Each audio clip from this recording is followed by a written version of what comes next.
Corona महामारी या लॉकडाऊनच्या पार्श्वभूमीवर सर्व गोरगरीब व व्यावसायिक जनतेवर आलेली उपासमारीची वेळ आलेली आहे। गेल्या काही दिवसांपासून अमरावतीमध्ये लॉकडाऊन सुरू करण्यात आलेले आहे। त्या अनुषंगाने गोरगरीब जनतेचे जीवन हातमजुरीवर असल्याने त्यांना कुठलेही काम नसल्याने त्यांच्यावरती उपासमारीची वेळ आली। अशा परिस्थितीत शासनाने त्यांची दखल घेणे गरजेचे आहे आणि या परिस्थितीला कंटाळून चक्क इच्छामरणाची मागणी गोरगरीब जनता करताना दिसून येत आहे।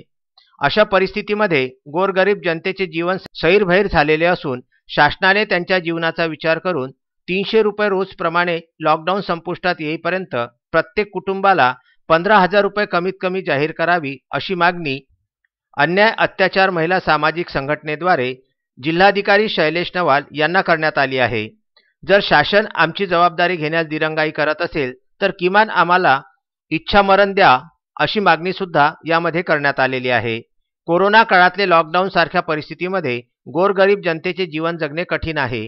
ही सर्व बाब लक्षात घेऊन संघटनेच्या संस्थापक अध्यक्षा व कार्यकर्त्यांनी पुढाकार घेऊन जिल्हाधिकारी यांना निवेदनाद्वारे विनंती केली आहे। माझे कुटुंब माझी जबाबदारी ही संज्ञा तेव्हाच पूर्ण होईल जेव्हा हाताला काम मिळेल, नाहीतर फक्त बोलण्याइतके सत्य आहे, कृतीमध्ये नाही, अशी गोरगरीब जनता आव्हान करताना दिसून येत आहे।